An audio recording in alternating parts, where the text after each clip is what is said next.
सिलेबसमधल्या दुसऱ्या टॉपिकला आपण सुरुवात करतो आहोत. ओके, पहिला टॉपिक आपण पूर्ण केला आहे. ठीक आहे. दुसऱ्या टॉपिकमध्ये आपण आज दुसरा topic sources of data for research, संशोधनासाठीचे तथ्याचे स्रोत असा टॉपिक आहे. ओके, इथे मग आज आपण डेटा म्हणजे काय आणि types of data sources primary and secondary हा भाग आपण आजच्या लेक्चरमध्ये पाहणार आहोत.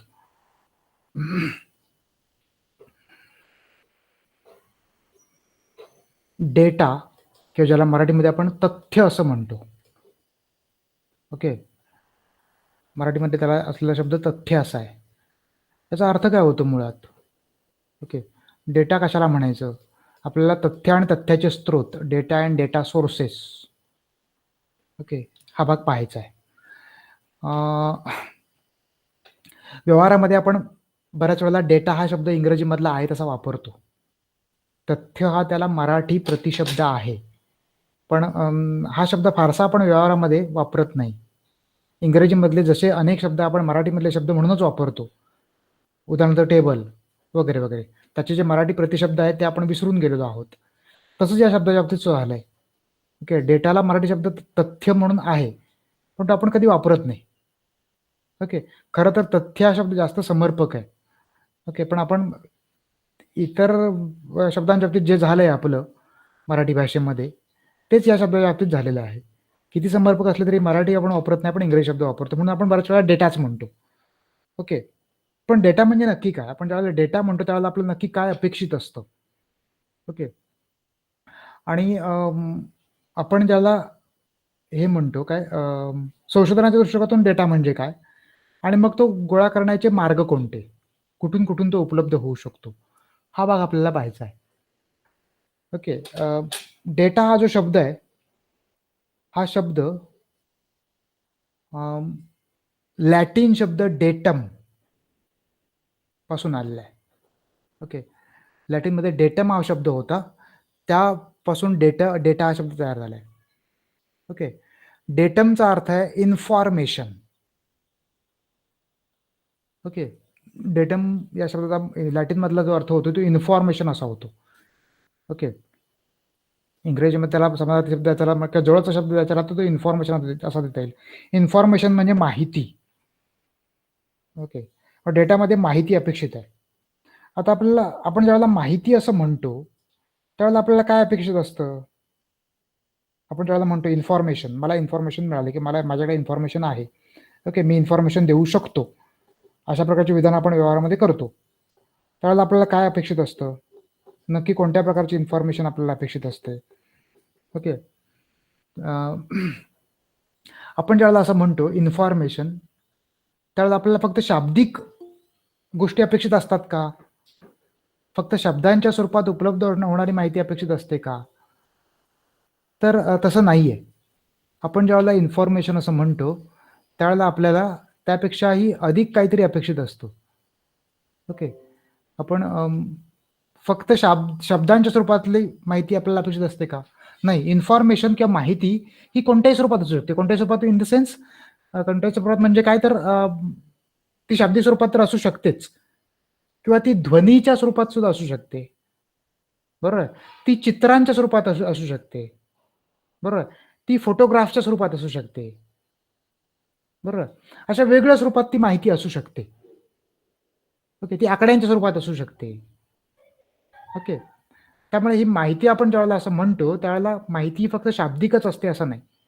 ओके, तिचं स्वरूप शब्दांचं असू शकतं, बरोबर. त्याचबरोबर ते आकड्यांचं, चित्रांचं, बरोबर ना, फोटोग्राफ्सचं किंवा चलचित्रांचं पण असू शकतं.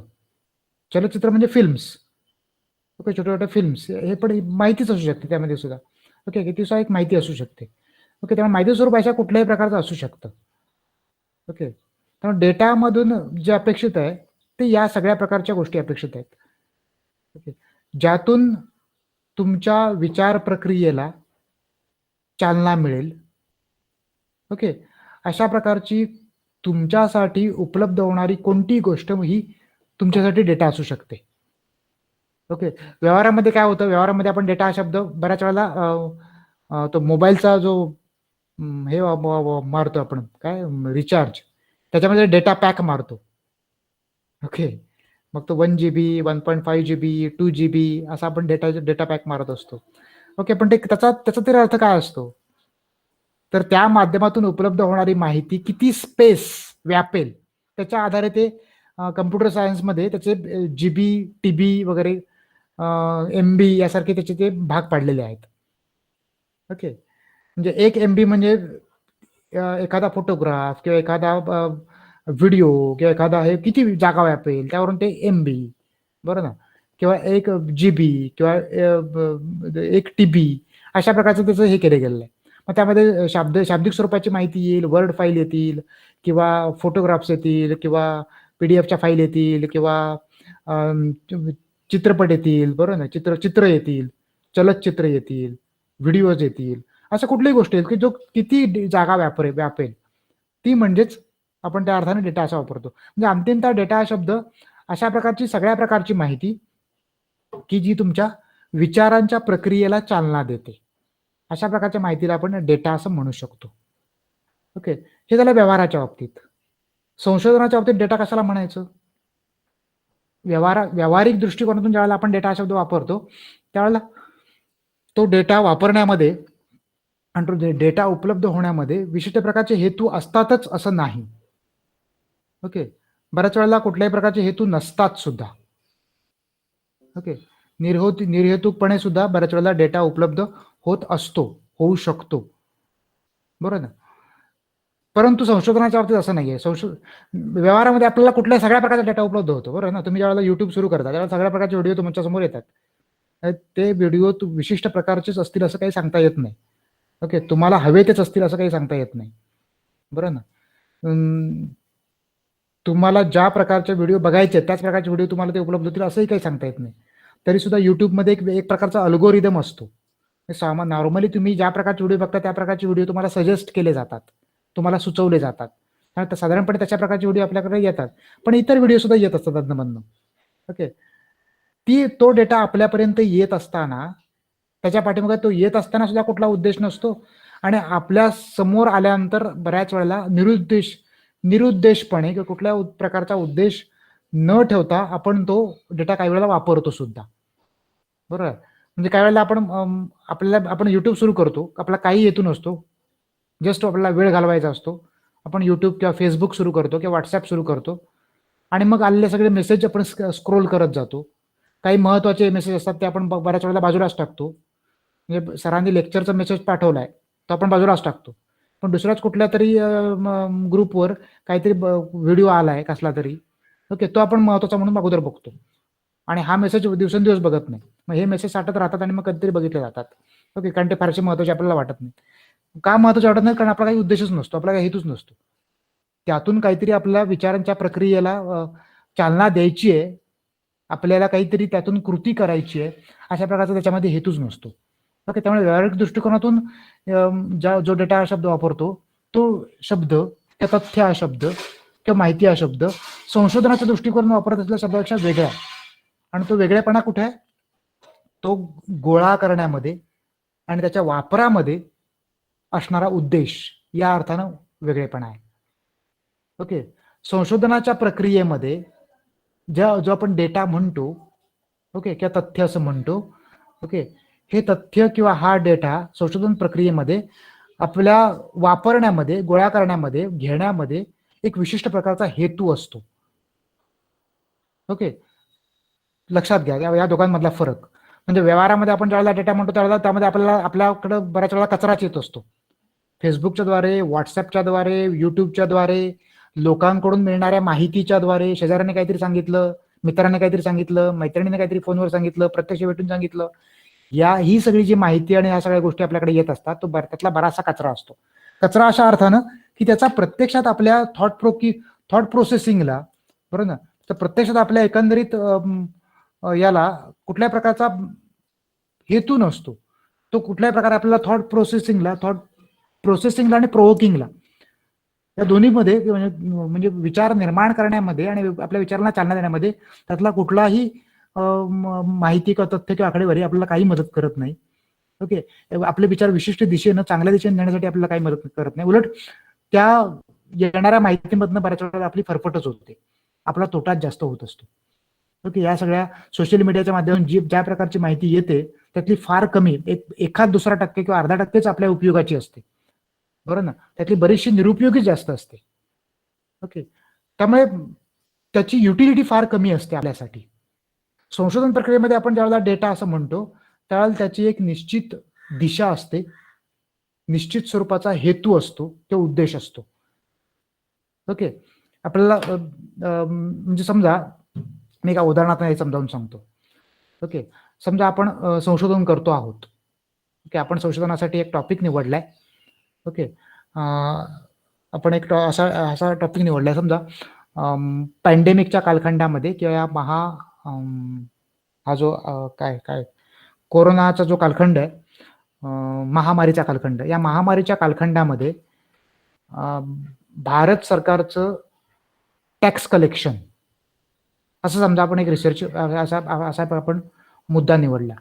ओके, महामारीच्या कालखंडामध्ये भारत सरकारकडं गोळा झालेले करांची रक्कम, करांच्या माध्यमातून उपलब्ध झालेले, सरकारकडे उपलब्ध झालेली रक्कम, ओके, हा समजा आपला विषय आहे.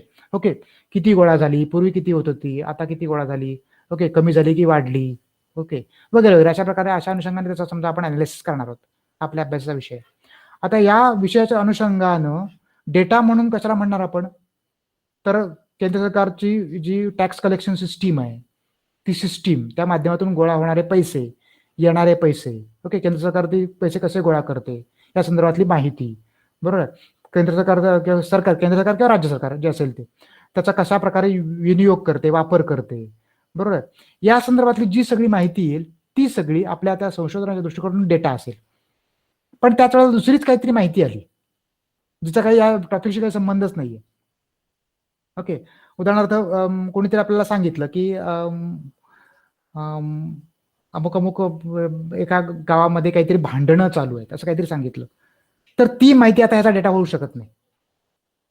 ओके, या टॉपिकचा डेटा, या संशोधन प्रक्रियेचा डेटा होऊ शकत नाही. ओके, किंवा केंद्र सरकारनं किंवा राज्य सरकारनं आणलेले वेगवेगळ्या प्रकारचे कायदे, त्याच्या अंमलबजावणी कशी केली, ही माहिती आता या संशोधनासाठी डेटा होऊ शकत नाही. त्याचा काही करण्याचा संबंधच नाही.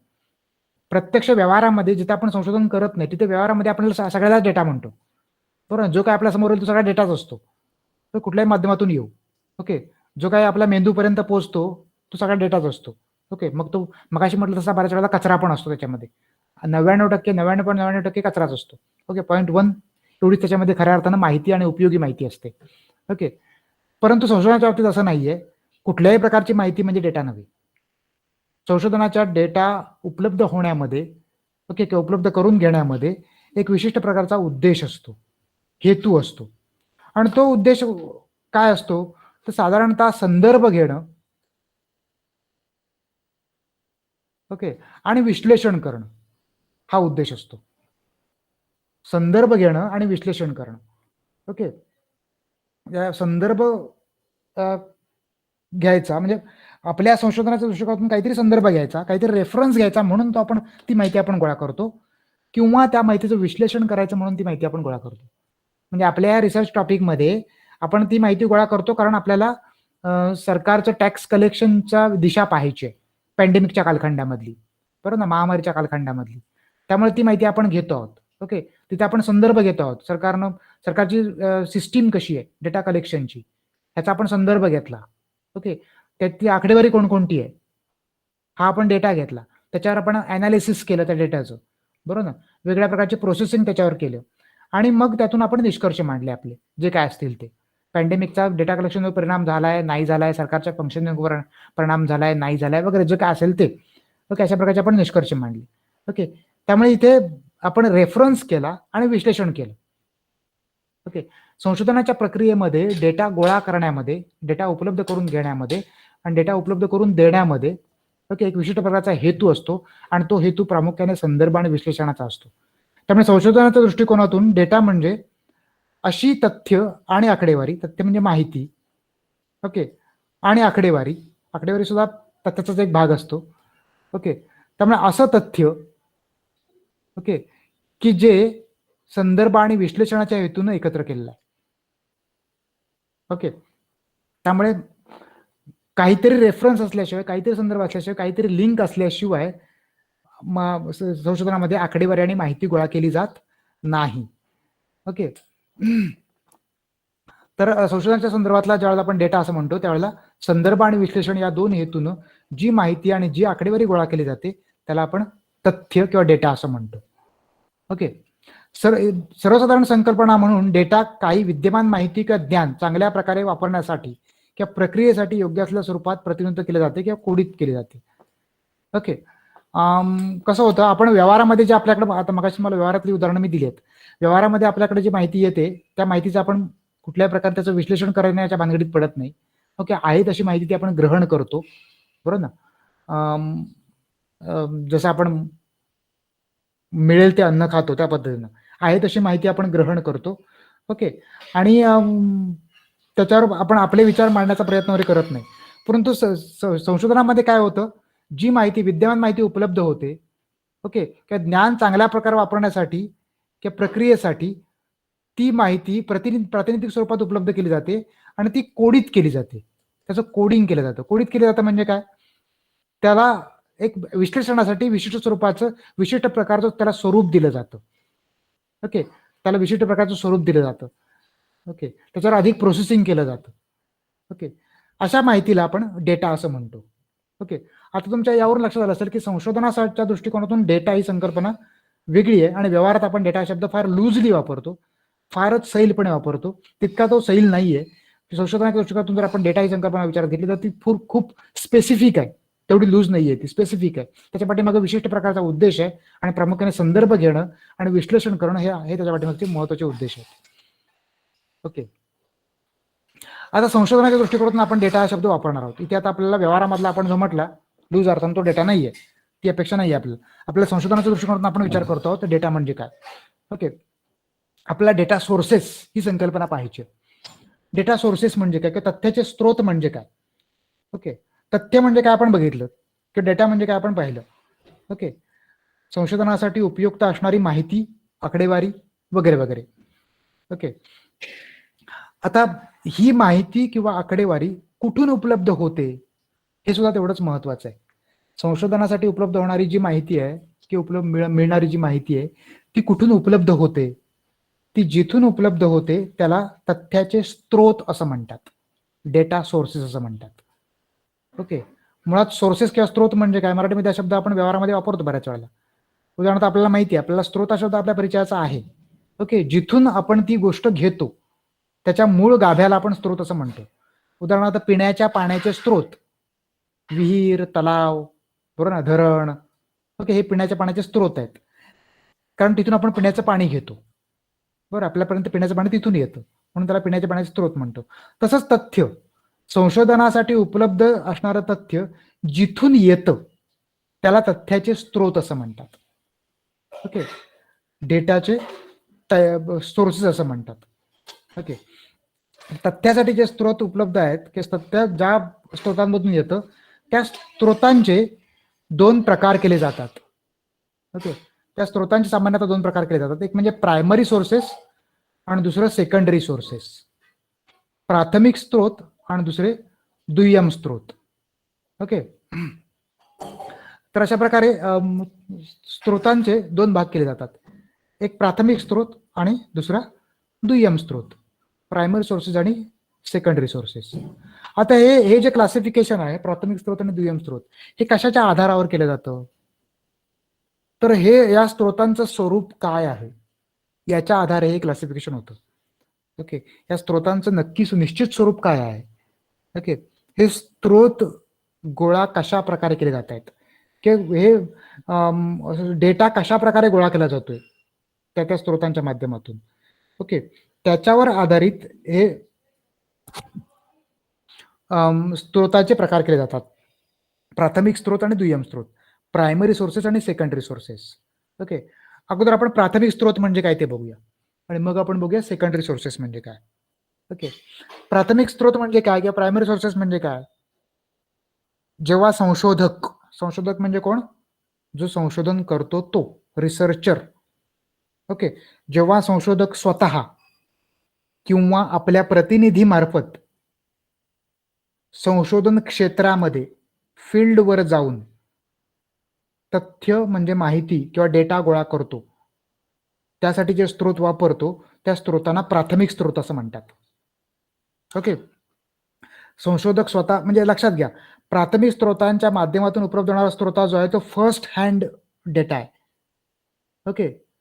First hand data. तुम्हाला फर्स्ट हँड आणि सेकंड हँड ह्या गोष्टी कळतात. व्यवहारामध्ये आपण हे शब्द बऱ्याच वेळा वापरतो. सेकंड हँड वस्तू, फर्स्ट हँड वस्तू. ओके. त्याच पद्धतीने हे आहे. प्राथमिक स्रोतांच्या माध्यमातून उपलब्ध होणारा जो डेटा आहे तो फर्स्ट हँड डेटा आहे. ओके. हा संशोधकानं पहिल्यांदाच गोळा केलेला डेटा आहे. अशा प्रकारचा डेटा पूर्वी कुणी गोळा केलेला नाहीये आणि तो प्रसिद्ध केलेला नाहीये कुठेही. हा स्वतः गोळा करतोय. ओके. हा जो ज्या माध्यमातून तो गोळा करतोय, ज्या स्रोतांच्या माध्यमातून तो गोळा करतोय, त्यांना प्राथमिक स्रोत असं म्हणतात. आणि हा जो डेटा आहे त्याला प्रायमरी डेटा, प्राथमिक तथ्य असं म्हणतात. ओके. हा जो डेटा गोळा केलेला आहे त्या डेटाला प्रायमरी डेटा म्हणजे प्राथमिक स्रोत, प्राथमिक तथ्य, आणि ज्या सोर्सेसच्या माध्यमातून तो गोळा करतोय, ज्या स्रोतांच्या माध्यमातून तो गोळा करतोय त्याला प्रायमरी डेटा सोर्सेस किंवा प्रायमरी सोर्सेस, प्राथमिक स्रोत असं म्हणतात. ओके. म्हणजे पहिली गोष्ट, हा असा डेटा आहे की जो संशोधकानं स्वतः फील्डवर जाऊन संशोधन क्षेत्रामध्ये जाऊन गोळा केलेला आहे, स्वतः किंवा त्याच्या प्रतिनिधीमार्फत, स्वतःचा प्रतिनिधी पाठवून. ओके. गोळा केलेला आहे. ओके. पहिली गोष्ट. आणि दुसरी गोष्ट, त्यामुळे तो फर्स्ट हँड डेटा आहे. ओके. फर्स्ट हँड डेटा आहे. ओके. पहिल्यांदाच गोळा केलेला डेटा आहे. अशा प्रकारे डेटा यापूर्वी कुणी गोळा केलेला नाहीये. ओके. असा डेटा म्हणजे प्रायमरी डेटा, आणि तो ज्या स्रोतांमधून गोळा केला गेला ते स्रोत म्हणजे प्राथमिक स्रोत. ओके. आता इथं मी संशोधन क्षेत्र असा शब्द वापरला, फील्ड. फील्ड म्हणजे काय किंवा संशोधन क्षेत्र म्हणजे काय, तर तुम्ही ज्या विषयाचं संशोधन करताय त्या विषयाशीच संबंधित असणारा भूभाग किंवा एरिया म्हणजे संशोधन क्षेत्र. ओके. म्हणजे उदाहरणार्थ आता समजा तुम्ही संगमेश्वर तालुक्यातील पावसामुळे शेतकऱ्यांचं झालेलं नुकसान याच्यावर समजा तुम्ही रिसर्च करता आहात. ओके. कालच्या पावसानं संगमेश्वर तालुक्यातल्या शेतकऱ्यांचं किती नुकसान झालं, ओके, याच्यावर तुम्ही रिसर्च करता आहात, समजा रिसर्च करता आहात.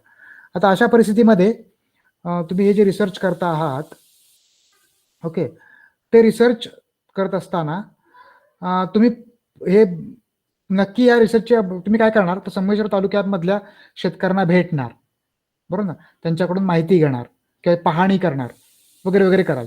त्यामुळे तुम्ही संगमेश्वर तालुक्यातल्या शेतकऱ्यांचं झालं नुकसान अभ्यासत असताना तुम्ही काय राजापूर तालुक्यामध्ये किंवा दुसऱ्या राज्यामध्ये जाणार नाही. तुम्ही संगमेश्वर तालुक्यापुरत्याच शेतकऱ्यांचा तुम्ही संबंध ठेवणार. त्यामुळे संगमेश्वर तालुक्यातील शेतकरी हे झालं तुमचं संशोधन क्षेत्र. ओके. फील्ड. ओके. अशा प्रकारच्या संशोधन क्षेत्रामध्ये जाऊन ज्यावेळेला हा स्वतः स्रोत डेटा गोळा करतो त्यावेळेला त्याला प्राथमिक स्रोत असं म्हणतात. आता हे प्राथमिक स्रोत किंवा प्रायमरी डेटाचे सोर्सेस कोणकोणते आहेत? सामान्यतः प्रायमरी डेटाचे सोर्सेस पुढील प्रमाणे आहेत. एक आहे ऑब्झर्वेशन. ओके. निरीक्षण. प्राथमिक डेटा तुम्ही स्वतः किंवा आपल्या प्रतिनिधीमार्फत जाऊन निरीक्षण करून गोळा करू शकता. तुम्हाला काही विचारायची गरज नाहीये. तुम्ही आता सुद्धा जर या परिसरामध्ये फिरलात जिथे जिथे नुकसान झालंय, ओके, उदाहरणार्थ बामणवली, खडीगोजरे, बरोबर ना, त्या रोडला जर तुम्ही आतमध्ये गेलात, कासार कोळवण, अंगवली, बामणवली, खडीगोजरे किंवा खडी कोळवण, निनावे, या परिसरात जर तुम्ही आता सहज गेलात तरी तुमच्या नजरेस येईल. हे नुकसान स्पष्टपणे दिसतं, कोणाला काही विचारण्याची गरजच नाही. ती शेती पाण्याखाली गेलेली, तिथे याची रेती येऊन पडलेली आणि ती जमीन पूर्णपणे रेताळ बनलेली.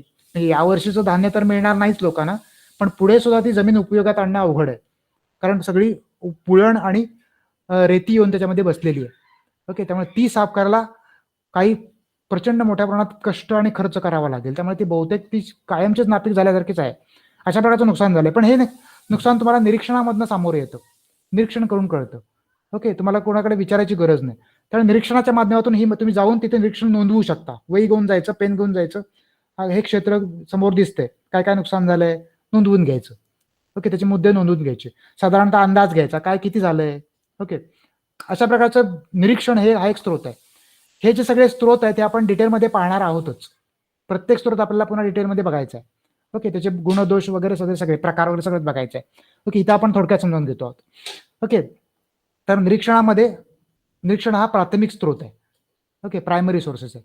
याच्या माध्यमातून संशोधक स्वतः किंवा स्वतःच्या प्रतिनिधीमार्फत जाऊन निरीक्षण करून आपली निरीक्षण नोंदवतो आणि त्या माध्यमातून माहिती गोळा करतो. दुसरा आहे इंटरव्ह्यू. जरा पटपट जातो, लाईट गेलाय पण बॅटरी बॅकअप आहे आता. पटपट इंटरव्ह्यू हा दुसरा एक प्राथमिक स्रोत आहे. ओके, तुम्ही आणखीन एक गोष्ट करू शकता, तुम्ही जाऊन इंटरव्ह्यू घेऊ शकता. वेगळ्या लोकांचे तुम्ही इंटरव्ह्यू घेऊ शकता. ओके, जे बाधित आहेत, जे ज्यांचं नुकसान झालं त्यांना जाऊन भेटायचं आणि त्यांचे इंटरव्ह्यू घ्यायचं. तुमचं किती क्षेत्र होतं, कसलं लागवड तुम्ही केली होता, किती नुकसान झालं. त्यामुळे मुलाखतीच्या माध्यमातून तुम्हाला सुद्धा माहिती मिळू शकते. त्यामुळे मुलाखत हा सुद्धा प्रायमरी सोर्स आहे. तिसरा सोर्स आहे प्रश्नावली, क्वेश्चनेअर. तुम्ही प्रश्नावली तयार करायची, त्याच्यामध्ये तुमचे सगळे प्रश्न लिहून काढायचे, प्रत्येक ठिकाणी उत्तराला जागा सोडायची आणि त्याच्या प्रती काढून, झेरॉक्स काढून त्या जाऊन त्या गावामध्ये ज्यांचं नुकसान त्यांना वाटायच्या आणि त्यांना सांगायचं तुम्ही ह्या भरून द्या आणि दुसऱ्या दिवशी जाऊन त्या परत कलेक्ट करायच्या. ही जी मेथड आहे याला क्वेश्चनरी असं म्हणतात. ओके, प्रश्नावली असं म्हणतात. ओके, या प्रश्नावलीच्या माध्यमातून सुद्धा डेटा प्रायमरी डेटा गोळा केला जाऊ शकतो, कारण तुम्ही प्रत्यक्ष गोळा केला नवीन डेटा आहे. नंतर शेड्यूल. शेड्यूल म्हणजे काय, इंटरव्ह्यू घेण्यासाठी प्रश्नावलीमध्ये काय करतो आपण, प्रश्न देतो आणि त्यांना सांगतो तुमचे तुम्ही लिहा आणि मग आपण जाऊन कलेक्ट करतो. ती प्रश्नावली आहे. पण शेड्यूलमध्ये काय करतो आपण, शेड्यूलमध्ये आपण अगोदर प्रश्न तयार करतो आणि जाऊन आपण त्या शेतकऱ्यांना, त्या लोकांना विचारतो आणि त्या प्रश्नाखाली आपण उत्तर लिहितो. हा एक प्रकारचा इंटरव्ह्यूच आहे. हा इंटरव्ह्यू आणि क्वेश्चन यांचा मिलाफ आहे. ओके, म्हणजे प्रश्न आपण अगोदर तयार करतो आणि जाऊन लोकांची मुलाखत घेऊन त्यांना तेच प्रश्न विचारतो. ओके, आणि त्या प्रश्नांची उत्तरं आपण तिथं नोंदवतो आणि आपल्या त्या माध्यमातून आपण डेटा गोळा करतो. याला शेड्यूल असं म्हणतात. आपल्याकडे जे सर्वे करायला येतात बघा, आपल्याकडे जे वेगळ्या प्रकारचे सर्वे, उदाहरणार्थ आरोग्यविषयक सर्वेक्षणासाठी येतात, बरोबर ना. दर 10 वर्षानं लोकसंख्या मोजायची असते, खाणेसुमारी असते, त्याचं मोजमाप करण्यासाठी लोक येतात. ओके, मग अशा वेळेला काय करतं की ते त्या लोकांकडे एक मोठीच्या मोठी वही असते. डाव्या साईडला प्रश्न एकाखाली एक लिहिलेले असतात आणि उजव्या साईडला कॉलम करतात. हा एक कुटुंब क्रमांक 1, कुटुंब क्रमांक 2, कुटुंब क्रमांक 3 आणि एक एक प्रश्न जेव्हा तुम्हाला त्याचं उत्तर तिथं त्या कॉलममध्ये लिहितात. पहिला प्रश्न, कुटुंबात सदस्य किती, 5. पहिल्या कुटुंबाचे 5 ते लिहितात. मग तुमच्या कुटुंबात कोणी आजारी आहे का, नाही, तिथं नाही लिहितात. बरोबर, लहान मुलांची संख्या किती, 2, मग ते तिथं लिहितात, वगैरे वगैरे अशा प्रकारे लिहितात. हे जे आहे ह्याला शेड्यूल असं म्हणतात. इथं त्यांनी प्रश्न अगोदर तयार करून आणलेले आहेत आणि ते उत्तरं नोंदवून घेतात. तुमची मुलाखतच घेत आहेत, पण ते ठराविकच प्रश्न विचारतात. आणि मुलाखत पद्धतीमध्ये काय होतं, तर तुम्हाला मोकळेपणाने प्रश्न विचारले जातात. नंतर लक्ष गट, फोकस ग्रुप असा एक प्रकार आहे. ओके, विशिष्ट ग्रुप शोधायचा, त्यांच्यावर लक्ष ठेवायचं आणि त्याच्या आधारे निरीक्षण नोंदवायची. ओके, त्याला फोकस ग्रुप किंवा लक्ष गट असं म्हणतात. ओके, समोर तो ग्रुप त्याचं निरीक्षण करत राहायचं एक विशिष्ट कालावधीमध्ये. आपण त्याच्यामध्ये काही ढळढळ करायची नाही. ओके, ते कसे वागतायत, काय करतायत वगैरे सगळं निरीक्षण करत राहायचं आणि त्याच्या आधारे माहिती नोंदवायची आणि तिचा वापर संशोधनामध्ये करायचा. यालाच लक्ष गट असं म्हणतात. ओके, हे काही प्राथमिक स्रोत आहेत, संशोधनाच्या प्राथमिक डेटा गोळा करण्याचे सोर्सेस आहेत. ओके, दुसरा प्रकार आहे तो म्हणजे दुय्यम सोर्सेस, सेकंडरी डेटा किंवा दुय्यम स्त्रोत. ओके, आता सेकंडरी डेटा किंवा सेकंडरी डेटा सोर्सेस म्हणजे काय, संशोधक जेव्हा दुसऱ्या कुणीतरी गोळा केलेली माहिती किंवा आकडेवारी आपल्या संशोधनासाठी वापरतो. हा स्वतः गोळा करत नाही, स्वतः गोळा केल्यानंतर ते प्राथमिक होईल, प्रायमरी होईल. ओके, दुसऱ्या कोणीतरी गोळा केल्याने प्रसिद्ध केले, उदाहरणार्थ पेपरमध्ये प्रसिद्ध झालेली आकडेवारी आहे, सरकारनं आपल्या वेबसाईटवर प्रसिद्ध केलेली आकडेवारी आहे, बरोबर ना, किंवा दुसऱ्या कोणीतरी अगोदर रिसर्च पेपर पब्लिश केला, त्यातली माहिती आणि आकडेवारी घेतली आहे. ही जी माहिती आणि आकडेवारी तो वापरतो त्याला सेकंडरी डेटा, दुय्यम तथ्य असं म्हणतात. आणि ज्या स्त्रोतांच्या माध्यमातून ती वापरली जाते त्याला सेकंडरी सोर्सेस, दुय्यम स्त्रोत असं म्हणतात. तो जो डेटा आहे त्याला सेकंडरी डेटा आणि ते जे सोर्सेस आहेत त्याला सेकंडरी सोर्सेस असं म्हटलं जातं. ओके, अशी दुसऱ्या कोणीतरी गोळा केलेली माहिती की जी रेडीमेड तयार आहे. ओके, इथं तो घेणार आहे आणि त्याचं फक्त अनालिसिस करणार आहे. माहिती गोळा करण्याचं त्याला काही कष्ट घ्यायचे नाहीयेत. आहे ती माहिती सरकारच्या वेबसाईटवर तयार आहे, टॅक्स कलेक्शनची माहिती, ती फक्त उतरवून घ्यायची आहे आणि त्याच्यावर मग वेगळ्या प्रकारचे प्रयोग करून किंवा वेगळ्या प्रकारची त्याच्यावर प्रक्रिया करून, प्रोसेसिंग करून मग त्याच्या आधारे निष्कर्ष मांडायचे. ओके, आता ही जी माहिती आहे ही काय आपण स्वतः किंवा संशोधकांनी स्वतः गोळा केलेली नाहीये, ती दुसऱ्या कोणतरी गोळा केलेली आहे. त्यामुळे त्या माहितीला सेकंडरी डेटा किंवा दुय्यम तथ्य असं म्हणतात आणि ती ज्या स्त्रोतांमधून उपलब्ध झाली त्याला सेकंडरी सोर्सेस असं म्हणतात. असे सोर्सेस कोणकोणते आहेत, वेगळ्या प्रकारची प्रकाशने. ओके, उदाहरणार्थ वृत्तपत्र, मासिक, ओके, पाक्षिक, साप्ताहिक. ओके, साप्ताहिक म्हणजे 7 दिवसांनी प्रसिद्ध होणारं. वृत्तपत्र म्हणजे दैनिक, दररोज प्रसिद्ध होणारं म्हणजे दैनिक. 7 दिवसांना प्रसिद्ध होणारं म्हणजे साप्ताहिक. 15 दिवसांना प्रसिद्ध होणारं म्हणजे पाक्षिक. ओके, आणि होणारं म्हणजे मासिक. ओके, यासारखी प्रसिद्ध होणारी प्रकाशनं, की काही वेळेला सरकारी संस्था आपले अहवाल प्रसिद्ध करतात. काही बँका आणि वृत्तसंस्था किंवा वेगळ्या प्रकारच्या संस्था, कंपन्या वगैरे आपले वार्षिक अहवाल प्रसिद्ध करतात. सरकार आपल्या वेळेला आपले काही अहवाल प्रसिद्ध करतं. ही सगळी प्रकाशन आहेत. ही सगळी प्रसिद्ध झालेली प्रकाशन आहेत. ओके, ही प्रकाशनं सुद्धा दुय्यम स्त्रोत आहे. यातून सुद्धा माहिती उपलब्ध होऊ शकते. त्यानंतर इंटरनेट हा एक स्त्रोत आहे. इंटरनेटवर आजकाल तुम्हाला हवी ती माहिती हवी त्या प्रकारे हवी त्या प्रमाणात उपलब्ध होते. ओके, वेबसाईटवर तुम्ही फक्त सर्च इंजिनमध्ये शब्द टाईप करायचा, तुम्हाला हवी ती माहिती उपलब्ध होते. ओके, त्यामुळे इंटरनेट हा सुद्धा एक महत्त्वाचा स्त्रोत आहे. त्यानंतर टेलिव्हिजन किंवा रेडिओ, टेलिव्हिजनवर वेगळ्या प्रकारच्या माहिती दिल्या जातात, बातम्या येतात, बातम्यांच्या माध्यमातून माहिती येते. काही वेळेला तिथं त्यांनी रिसर्च केलेल्या काही गोष्टी असतात त्या सांगत असतात. तिचं तुम्ही वापरू शकता. तिचं तुमच्यासाठी तुमच्या संशोधनाची उपयोगी असेल तर तुम्ही त्याचा संदर्भ देऊन त्याचा वापर करता. अशा वेळेला ती माहिती त्यांनी गोळा केलेली आहे, त्यामुळे ती सेकंडरी डेटा आहे. ओके, त्यानंतर पर्सनल डायरीज. काही काही लोकांना डायरी लिहायची सवय असते, व्यक्तिगत डायरी. रोज काय घडलं ते आपल्या डायरीमध्ये तो नोंदवून ठेवतात. ओके, त्याला पर्सनल डायरी किंवा दैनंदिनी, रोजनिशी असं म्हटलं जातं. ओके, अशा प्रकारच्या पर्सनल डायरीज हा सुद्धा तुमच्यासाठी डेटा होऊ शकतो. ओके, उदाहरणार्थ समजा एक 50 वर्षापूर्वीचा कालखंडाचा तुम्हाला काहीतरी एक आवाका समजावून घ्यायचा आहे, आणि समजा तुमच्या आजोबांनी लिहिलेली तुम्हाला डायरी सापडली. त्यांनी समजा तुमच्या आजोबांनी समजा रोजचं काही ना काही लिहून त्यामध्ये ठेवलेलं आहे. ओके, ही डायरी तुमच्यासाठी खूप मोठा डेटा सोर्स असू शकते. ओके, त्या डायरीमध्ये त्या कालखंडामधला समाज कसा होता, बरोबर ना, लोकांचे एकमेकांचे संबंध कसे होते, इव्हन अगदी बाजारपेठेमध्ये वस्तूंच्या किमती कशा होत्या तिथे लिहिलेलं असू शकतं. तांदूळ 20 पैसे किलो, बरोबर ना, साडी आणली 1 रुपया, बरोबर, दूध घेतलं 2 पैसे, असं काहीतरी नोंदलेलं असू शकतं. हा सुद्धा तुमच्यासाठी मोठा डेटा होऊ शकतो. या माध्यमातून सुद्धा तुम्हाला रिसर्च करता येऊ शकतं. आताच्या किमती आणि त्या काळातल्या किमती कशा बदलल्यात हे पण तुम्ही त्यातून दाखवून देऊ शकता. ओके, तर अशा प्रकारे पर्सनल डायरी हा मोठा एक संशोधनाच्या दृष्टिकोनातून एक मोठा खजिना असू शकतो, खजिना होऊ शकतो. मात्र ही माहिती तुम्ही गोळा केलेली नाहीये, ती दुसरी कोणीतरी लिहिलेली आहे, दुसरी कोणीतरी गोळा केलेली आहे. त्यामुळे अशा दैनंदिनी किंवा रोजनिशी पर्सनल डायरीज, व्यक्तिगत स्वरूपाच्या लिहिलेल्या डायरीज हा सुद्धा तुमच्यासाठी डेटाचा स्त्रोत होऊ शकतो. त्यामुळे तो दुय्यम स्त्रोत आहे, तुम्ही गोळा न केल्यामुळे. त्यानंतर काही अप्रकाशित कागदपत्र असू शकतात. कोणीही प्रकाशित न केलेली काही कागदपत्र असतात, बरोबर. काही जणांच्या फॅमिलीजमध्ये अशी जुनी पुराणी खूप कागदपत्र असतात, ती जी कुठेही प्रकाशित झालेली नाहीये. ओके, ती कागदपत्र तुम्ही वापरली तर तो सुद्धा दुय्यम स्त्रोत आहे, कारण ती माहिती तुम्ही जनरेट केलेली नाही, ती माहिती तुम्ही तयार केलेली नाहीये. ओके, त्यामुळे ती माहिती सुद्धा तुमच्यासाठी काय एक हे आहे, डेटा आहे, डेटाचा स्त्रोत आहे. ती तुम्ही गोळा केलेली नसल्यामुळे किंवा तुम्ही तयार केलेली नसल्यामुळे तो दुय्यम डेटा आहे, आणि ज्या माध्यमातून तो उपलब्ध आहे तो दुय्यम स्त्रोत आहे. ओके, अशा प्रकारची ही सगळी जी स्त्रोताची सोर्सेस आहेत हे दुय्यम स्वरूपाचे सोर्सेस आहेत. ओके, आज आपण डेटा म्हणजे काय ते पाहिलं. ओके, संशोधनाच्या दृष्टिकोनातून डेटा म्हणजे काय हे सुद्धा आपण समजावून घेतलं, आणि या डेटाचे वेगळे सोर्सेस, त्याचे वेगळे प्रकार कोणते आणि कोणकोणते सोर्सेस आहेत हे आपण समजावून घेतलं. यातला प्रत्येकातला एक सोर्सेस आपण डिटेलमध्ये पुढच्या लेक्चरला बघूया. ओके.